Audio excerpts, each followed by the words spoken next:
Hello again. Welcome to chapter 10. Apply what you know. In this chapter, it seems I selected three questions. Now, let's start with the first one. Uh, Antonio is the revenue manager at the 180 room Hawthorne Suites Hotel. Disappointed in his occupancy rate last year, he decided to reduce his room rates this year by 10% to help increase sales and improve his RevPAR.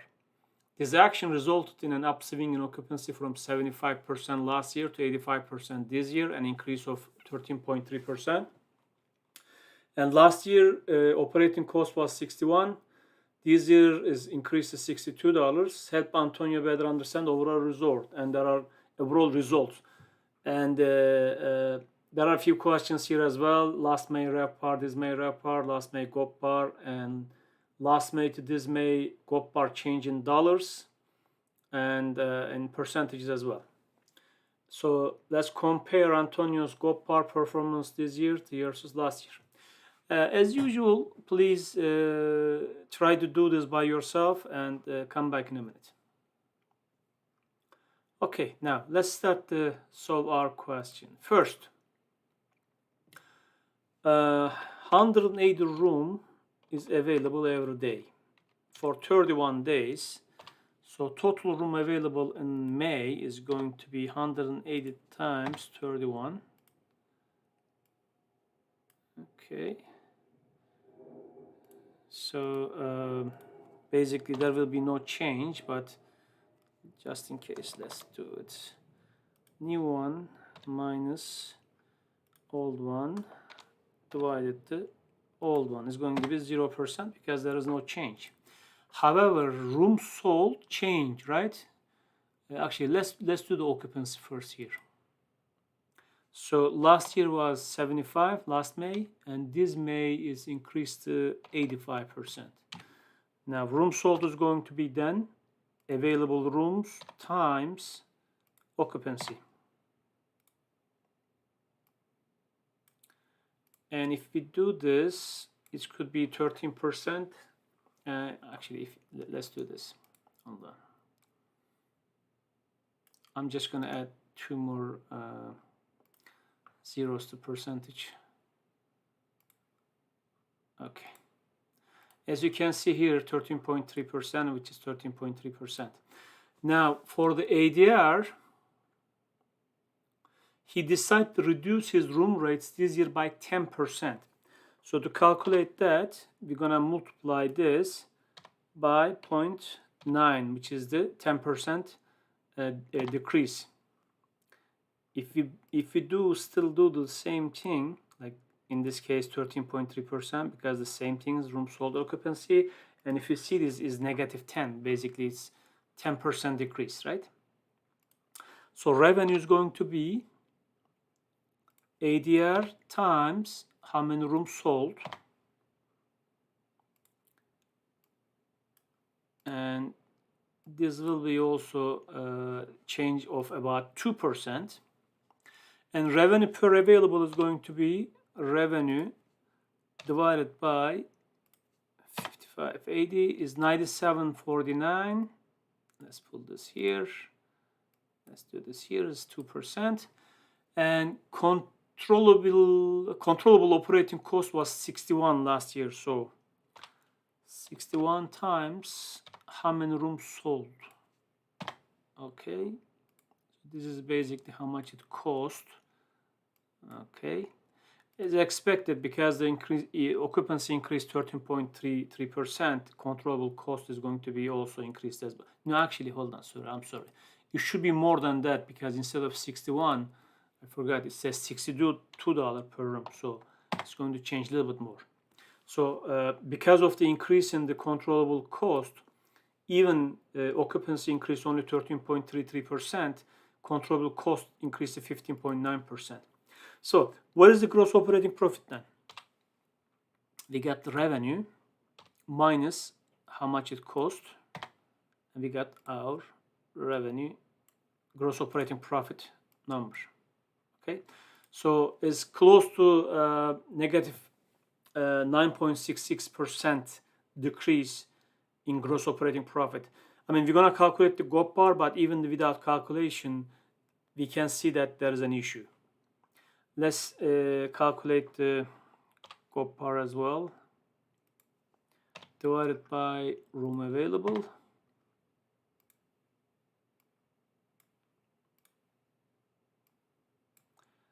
Okay, just in case, I'm gonna add also dollar value as well. Now, let's look at questions. RevPAR last May was 97.49. This May was 99.44. From RevPAR perspective, we did a good job. From occupancy perspective, excellent. 13.33%. We increased our occupancy. From RevPAR perspective, we did okay. We increased 2%. Good job. But if you look at the GopPAR, gross operating per available room, actually we are losing money. Our profit decreased almost 10%, close to $5 per room. And let's not forget in Excel, if the numbers in parentheses usually mean negative.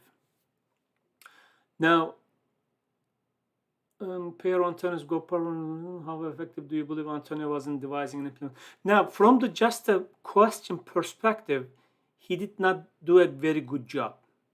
However, as we always talk, because he sold close to like what, almost 600 rooms, 550 rooms, additional rooms, it is possible they might generate additional revenue from some other places that we don't know. But for what's given, these are the answers. Let's look at the second question. Jeriel Pele is the front office manager at 125 from limited service Best Day Inn. She also serves as her properties RM.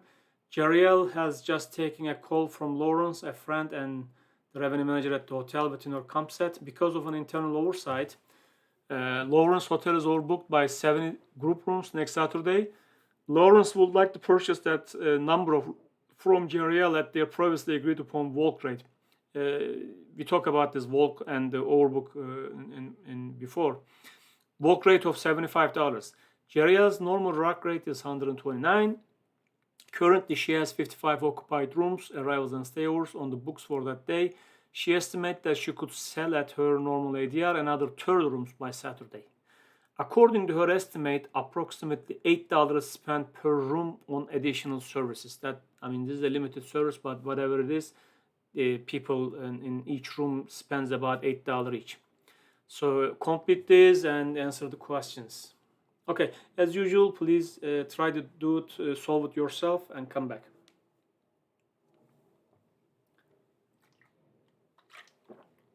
Now, let's start. How many rooms sold? With Lawrence Walks is going to be 125 because she already has 55 occupied and 7 is going to come from there. It's basically going to be sell out the whole hotel. Now she has 55 rooms if without the Lawrence Walks, and she can sell additional 30 rooms, right? So it's going to be 85 plus 30.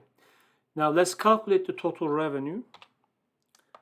In this case, we have two addition, right? First one is we have a 7 rooms sold for, what was the price? 75 for a special rate, plus she has 55 rooms already sold for 129. Without Lawrence Walk, it is going to be just regular price, 129. So ADR is going to be divided by 125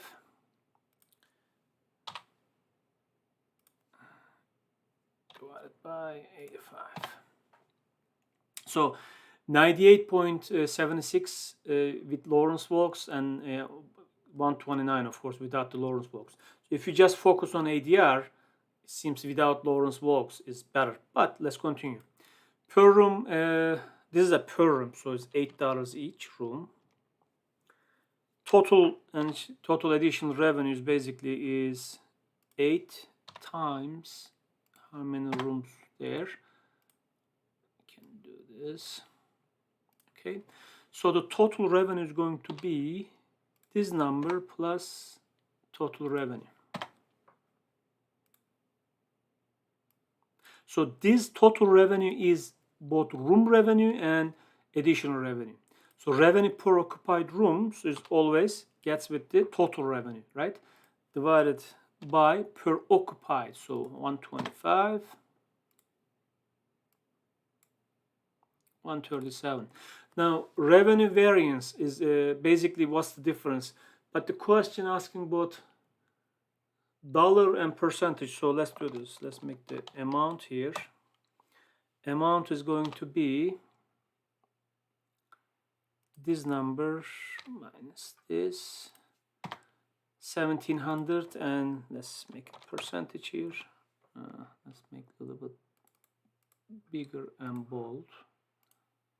Okay, now percentage wise, if we get this number divided to this, now you can go either way, but the reason I divided this, I wanted to see without addition to without Lawrence walks how much additional money generate. So if you look at this here, 11,645 is without that walk, without the getting additional people, right?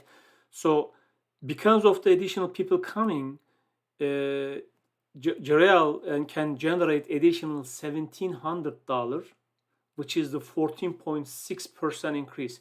So if you are Jarrell, most likely you are going to accept this. Once again, what is given? We don't know the GopPAR, right? We don't know the real cost. So it is possible that getting 15, 40 people comparing to different scenario, getting selling additional 40 rooms may create more cost than what you are getting, which is $1,700. But for what is giving, it's a good idea. But for the future, for your own, don't forget always look at the different values, GopPARs as well. Okay, let's look at this one. Watson is on the corporate revenue monitoring for the Sunbird Hotel. Sunbird is a franchisor for Red Robin and Falcon Hotels. Part of Watson's job is evaluating revenue and net ADR yields for the distribution channels used by the company's franchisees. Sunbird charges its franchise hotels a total of 5% of gross room revenue for each room sale made, and additional fees listed as percentage of ADR that are associated with each distribution channel are present in the following table. What is the highest net, lowest net ADR? ADR yields, which revenue channel provides best, which revenue is the highest per room. Okay, once again, please stop here, calculate all these, and come back. Now, we need to first calculate total dollar fees. To be able to do that, we are going to multiply ADR franchisor fee plus, actually let's go other way around. Sometimes Excel blocks your way. So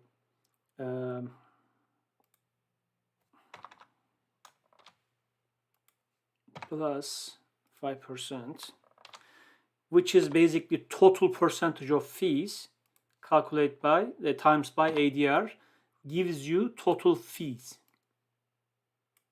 Okay, just looking at fees as expected, right? Hotel's own website is the best one because you just pay franchisor fee about 5%. So additional fees, they put 5%. I am assuming they're taking care of the website and getting the information and whatever is associated with the cost of maintaining website. Now the net ADR is going to be ADR minus fees. We already calculated that. And net ADR yield is going to be net ADR divided by ADR. Okay. Now, which channel provides the hotels with their highest net ADR? highest net ADR as expected, hotels property website, followed by the franchisor. And what is the lowest third-party OTAs? What is the net ADR yield on rooms delivered via this hotel group franchisor-operated website, which is this one, is 88%. What is the net ADR yield on rooms delivered via travel agent, which is 85%. Okay, which revenue channel provides the franchisor with the highest per room sold revenue? Because franchisor fee is 5% for all of them. So, and this third-party OTA franchisor website and hotels property website is all same price, to $29.99. So franchisor is going to get 5% all these three. So this all three is the answer. And which revenue channel provides the company's franchisees with the highest per room? Okay, this is we just talked about this. That's the hotel property website. It's generating the highest net ADR. Okay, thank you.